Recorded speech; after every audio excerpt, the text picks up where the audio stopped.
എടാ, അച്ഛൻ നന്നായിട്ട് ഡാൻസ് കളിക്കുന്നുണ്ടല്ലേ? എനിക്ക് ഒരുപാട് ഇഷ്ടപ്പെട്ടുടാ. എടാ, അങ്ങോട്ടൊന്ന് നോക്കിക്കേ. വിശ്വ വായും പൊളിച്ച് നോക്കുന്നുണ്ട് അവളെ.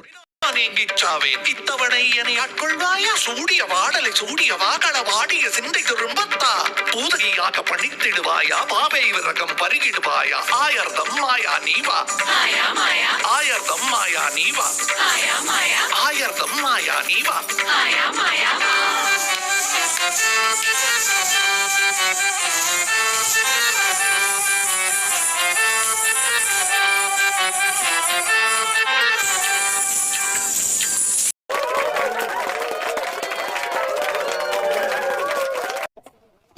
പെണ്ണ് കിടുക്കി. നീ ഡാൻസ് കളിക്കുമെന്ന് പറഞ്ഞപ്പോ ഞാൻ ഇത്രയൊന്നും പ്രതീക്ഷിച്ചില്ല. സൂപ്പർ ആയിരുന്നടി, നീ സ്റ്റേജ് കത്തിച്ച്. എടി എടി, എനിക്ക് ഒരുപാട് ഇഷ്ടമായി. നീ ഒരു ദിവസം എനിക്ക് ഇതൊന്നുകൂടെ കളിച്ചു കാണിച്ചാരണം കേട്ടോ. ഗേൾസ് ഒന്ന് മാറിയിരുന്നെങ്കിൽ, നമ്മളൊന്ന് അഭിനന്ദിച്ചിട്ട് അങ്ങോട്ട് മാറി നിന്നെങ്കിൽ. ഓ, നമ്മൾ കാരണം നിങ്ങൾ ഇനി പ്രശംസിച്ചില്ലെന്ന് വേണ്ട. ഓ, കേറി നിന്നു, പ്രശംസിച്ചു. അച്ചു, പറയാതിരിക്കാൻ വയ്യ, ഗംഭീര പെർഫോമൻസ് ആയിരുന്നു. ഓ, എല്ലാവർക്കും താങ്ക് യു. അപ്പോ നമ്മളങ്ങോട്ട് പൊക്കട്ടു. ആ, ഇനി എന്റെ അനുവാദം എന്തിനാ ചോദിക്കുന്നത്? കപ്പിൾസിന്റെ വഴി വെക്കോ. എന്താ വിശ്വ, ഒന്നും എന്നോട് പറയാനില്ലേ? അത് പിന്നെ സൂപ്പർ ആയിരുന്നടി, നീ നന്നായിട്ട് ചെയ്തു. എനിക്ക് നന്നായിട്ട് ഇഷ്ടപ്പെട്ടു. അത് മാത്രമേ പറയാനുള്ളൂ? എന്നോട് വേറൊന്നും പറയാനില്ലേ? എനിക്ക് എനിക്ക് എനിക്കൊന്നും പറയാനില്ല. ഓക്കെ, ശരി. ആ, വിശ്വ,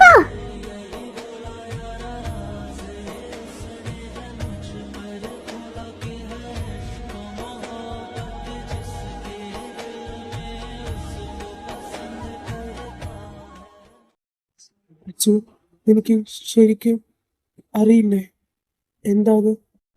എന്ത്? എനിക്കൊന്നും അറിയത്തില്ല. നീ പറഞ്ഞാലേ എനിക്കറിയാൻ പറ്റി. Then, okay. എനിക്ക് നിന്നെ ഇഷ്ടമാ അച്ഛൻ. നീ എങ്ങനെ എടുക്കുമെന്നൊന്നും അറിയത്തില്ല, ബട്ട് എനിക്ക് നിന്നെ ഇഷ്ടമാണ്. ഇത് പെട്ടെന്നൊന്നും ഉണ്ടായ ഇഷ്ടമല്ല. ഇത് ഞാൻ കുറെ ആലോചിച്ചു. എനിക്ക് നിന്നെ കണ്ടപ്പോഴേ ഇഷ്ടപ്പെട്ടു. എനിക്ക് എനിക്ക് നിന്നെ ഇഷ്ടമാ. I love you. ഇത് പറയാനാണോ എനിക്ക് ഇത്രയും ദിവസം എടുത്ത്? എത്ര ദിവസം ഞാൻ നിന്റെ പിന്നാലെ നടന്നു, എന്നിട്ടും എനിക്ക് പറയാൻ തോന്നില്ല. എന്നേടാ? സോറി അച്ചു, ഞാൻ ഇനി മേലിൽ ഇങ്ങനെ ആവർത്തിക്കില്ല. ഞാൻ വിചാരിച്ചു എനിക്ക് എന്നെ ഇഷ്ടമല്ലെന്ന്, അതുകൊണ്ട് ഐ എം സോറി. ഇനി എന്തെങ്കിലും ഉണ്ടെങ്കിൽ നീ എന്നോട് ഓപ്പൺ ആയിട്ട് പറയണം. Achu, can I kiss you? അവന് ഇഷ്ടമാണെന്ന് പറയാനേ കുറെ നേരം എടുത്തു. അപ്പോഴാണ് അവന്റെ കിസ്. എനിക്ക് കിസ്സല്ല, ഞാൻ ഇടി വരെ ഇടി. അച്ചു, എന്താടി ഇങ്ങനെയൊക്കെ കപ്പിൾസ് ആയ കിസ്സൊക്കെ ചെയ്യും? ചെറ്റ്, ഞാൻ ഓങ്ങി ഒന്ന് അടി തന്നാ ഉണ്ടല്ലോ, വേണമെങ്കിൽ ഒരു അഗ്ഗേരാ.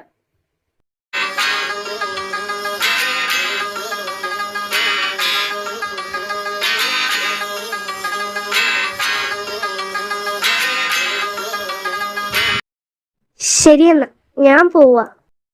അച്ചു, ഒരു കിസ്സൂടെ ആയെങ്കിൽ കൊള്ളായിരുന്നു.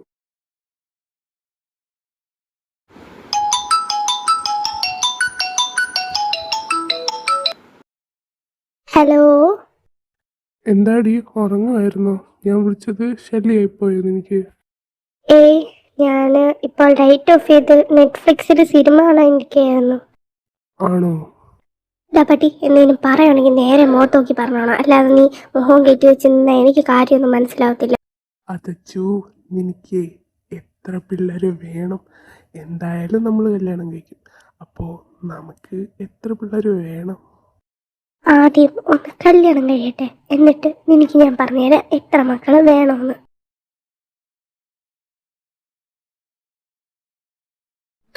ശരി എന്നാ, എനിക്ക് ഉറക്കം വരുന്നു. Bye, good night.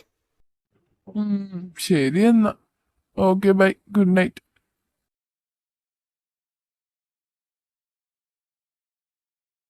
വിശ്വ, കുറെ നേരമേ നീ ഇങ്ങനെ നിൽക്കാൻ തുടങ്ങിയിട്ട്. മര്യാദയ്ക്ക് കാര്യം പറയടാ. എന്താ കാര്യം? എന്തു പറ്റി? അച്ചുമായിട്ട് വല്ലോ പ്രശ്നമുണ്ടോ അവിടെ?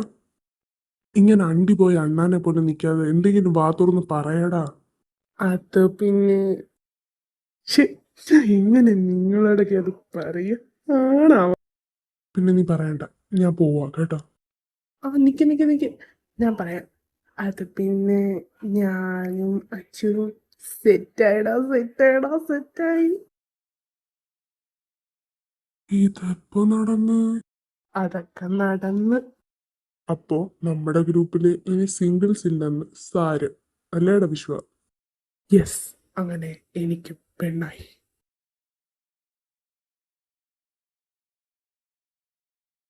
എടി അതെ, എനിക്കൊരു കാര്യം പറയാനുണ്ടായിരുന്നു. ആ, കാര്യം എന്താന്ന് വെച്ചാ അത് പിന്നെ കിടന്ന് കഥകൾ കാണിക്കാതെ കാര്യം പറയടി. അത് പിന്നെ ഞാൻ ചെറുതായിട്ടൊന്ന് സെറ്റായി. ഇങ്ങനെ ഒരു ഏട്ടത്തി പല പോലെ നിൽക്കുമ്പോ എനിക്ക് എന്നോട് പറയാതെ എങ്ങനെയാ അച്ഛൻ സെറ്റാവാൻ തോന്നിയേ? അതൊക്കെ പോട്ടെ, ആരാ ആള്? വിശ്വയായിരിക്കും. നീ അതെങ്ങനെ അറിഞ്ഞു ഞാൻ വിശ്വയാണ് സ്നേഹിക്കണേന്ന്? അപ്പൊ ആണോ? ഞാനൊരു ഊഹം വെച്ച് പറഞ്ഞതാ. എടി കള്ളി, എന്നാലും എങ്ങനെയാ വിശ്വ സെറ്റാക്കി എടുത്തേ? എടി ആ കിസ് അങ്ങ് കൊടുത്താ മതിയായിരുന്നു, ഇത്രക്ക് ജാടായിട്ട് നിക്കണ്ടായിരുന്നു. ഓ പിന്നെ ചോദിക്കുമ്പോ ഞാൻ ഉമ്മ കൊടുക്കായില്ലേ?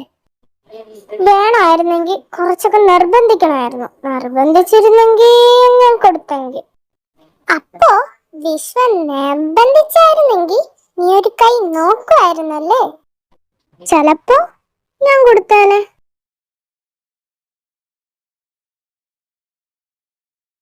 എന്താ വിശ്വ, എന്തെങ്കിലും പറയാനുണ്ടോ? എന്തിനാ നീ ഇപ്പൊ എന്നെ വിളിപ്പിച്ചേ? അതിപ്പോ പറഞ്ഞു കാണിക്കണോ? ചെയ്തു കാണിച്ചാ പോരെ? എന്താ നിന്റെ ഉദ്ദേശം? എന്തിനാ നീ അടുത്തേക്ക് വരുന്നേ?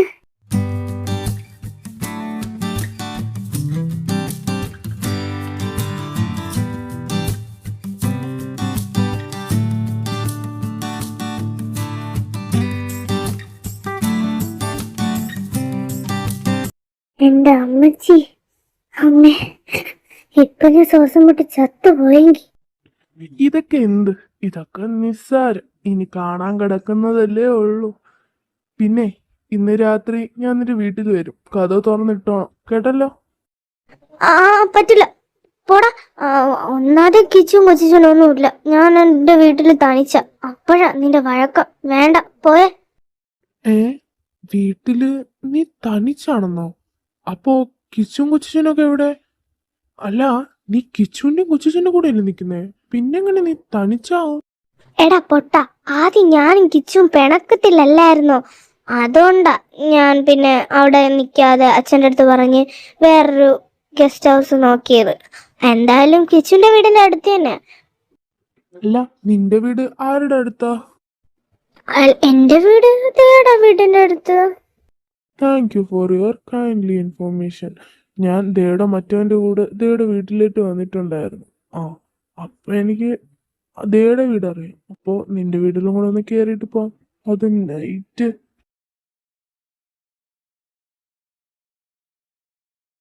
ഡീ വാതിൽ തുറക്ക്.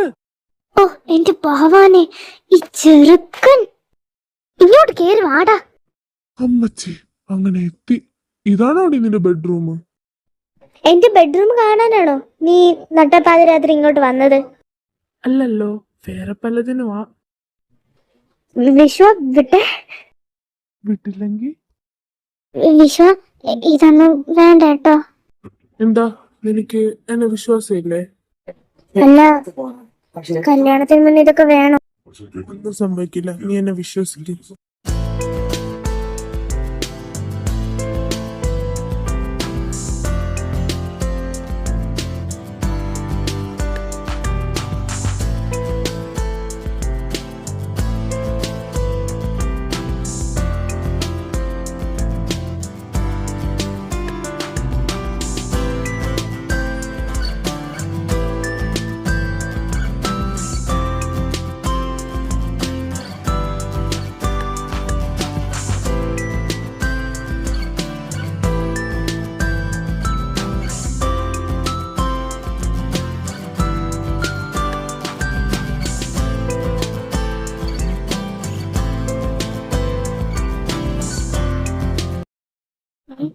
എണീറ്റോ ഇവൻ?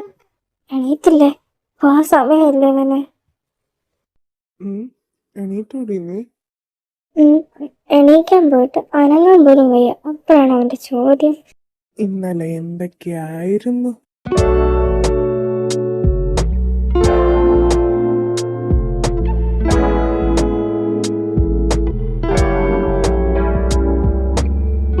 ആ മതി മതി, നീ പോയേ.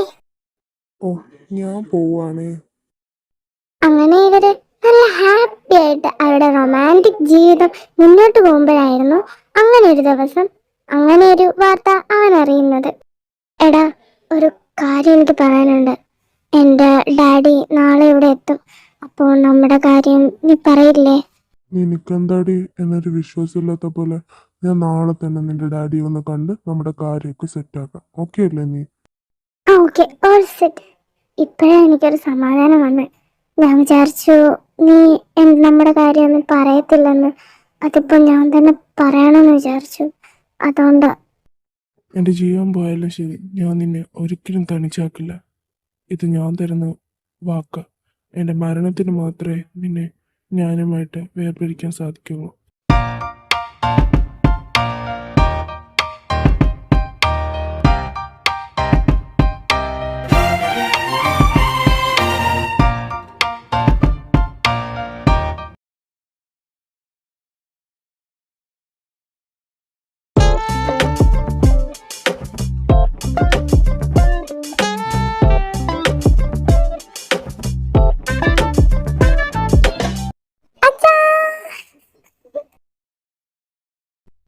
കൊച്ചു കാന്താരി, എവിടെ എവിടെ നിന്റെ ബോയ് ഫ്രണ്ട് വിശ്വമേനോ?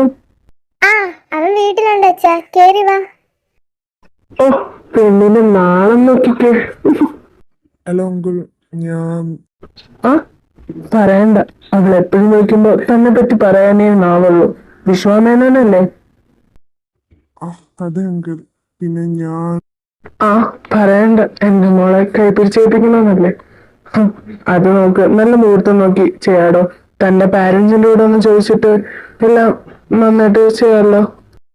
അങ്കിൾ, വിശ്വ, നീ എന്താ ഇവിടെ? നീ എന്തിനാ ഇങ്ങോട്ട് വന്നേ?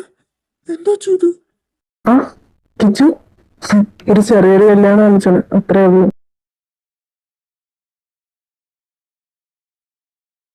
పింఛం నిప్పిన వెలిగి మళ్ళీ తొలకరి జల్లుల మేఘం మళ్ళీ అలజడి హృదయం మాడిన కూచిపోడి రంగుల దిద్దిన బొమ్మకు మళ్ళీ కవితలు వద్దిన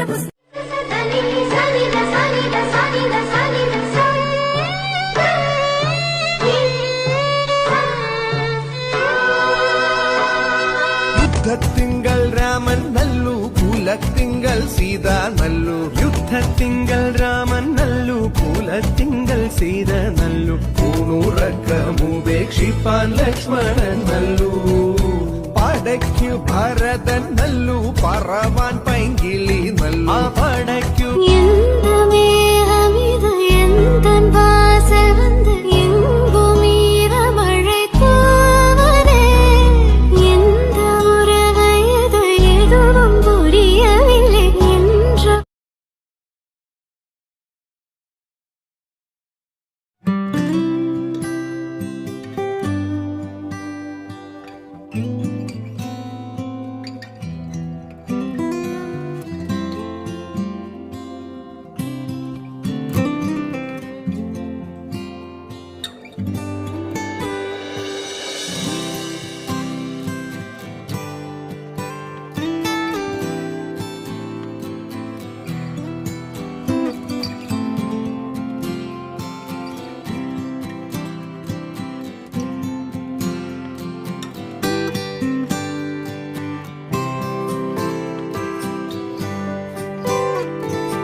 നമ്മുടെ ജീവിതത്തിൽ ഒരു കട്ടുറുമ്പാവാൻ നിൽക്കുന്നില്ല. എന്നാ നോക്കിക്കൊണ്ടിരിക്കുന്നേ?